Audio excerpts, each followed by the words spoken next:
Spending the night at my friend Jake's house was supposed to be a welcome escape. We had plans to binge watch horror movies, raid the kitchen for snacks, and stay up all night. Jake's house was a bit old and creaky, but it had character, unlike my sterile suburban home. Jake's parents were out of town, and his house was nestled on the edge of the woods. We joked about how it was the perfect setting for a horror movie, never expecting to live out one ourselves. The night started off as planned. We sprawled out on his worn leather couch, surrounded by empty soda cans and chip bags, laughing at the ridiculousness of the movies we watched. Around midnight, the wind picked up, howling through the trees and rattling the windows. "Dude, did you lock the back door?" Jake asked suddenly, a hint of anxiety in his voice. "Yeah, of course," I replied, but the truth was, I couldn't remember.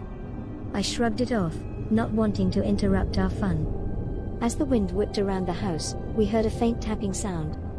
Jake paused the movie, and we both sat in silence, straining to hear.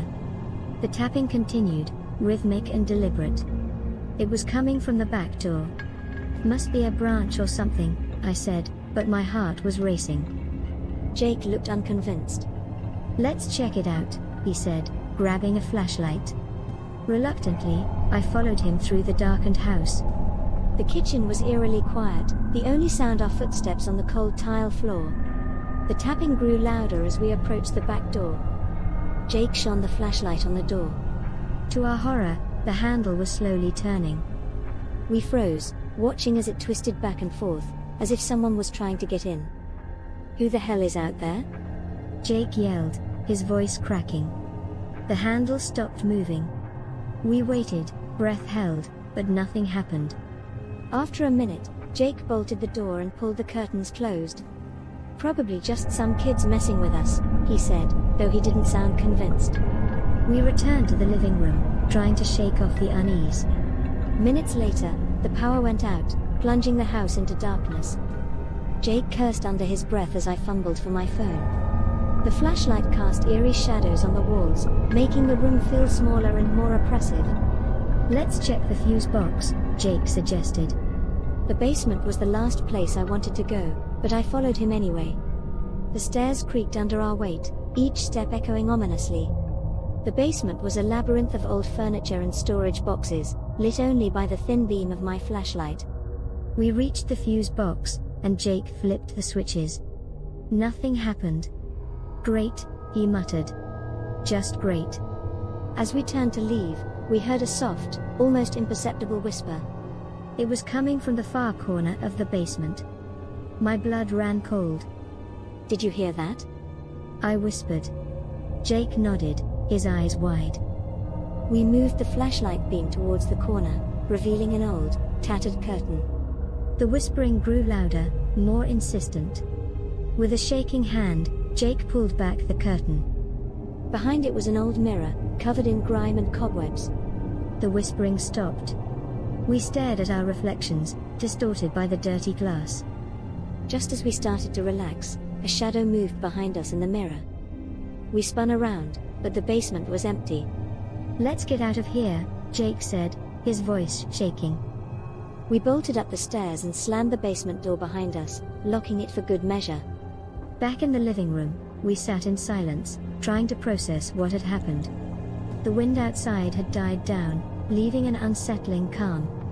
Suddenly, my phone buzzed with a notification. It was a text from an unknown number. "I'm inside." Panic surged through me. I showed the text to Jake, and his face went pale.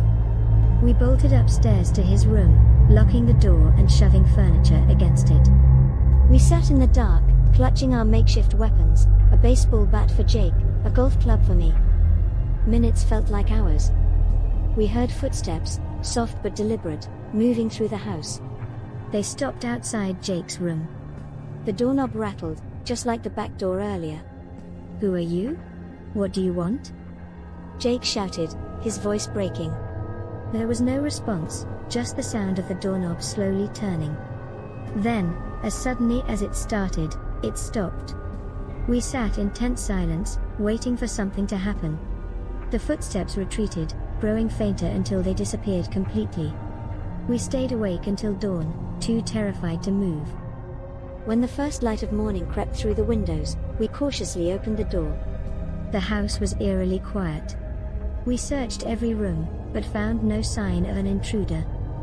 The power was back on, and everything seemed normal, but we couldn't shake the feeling of being watched.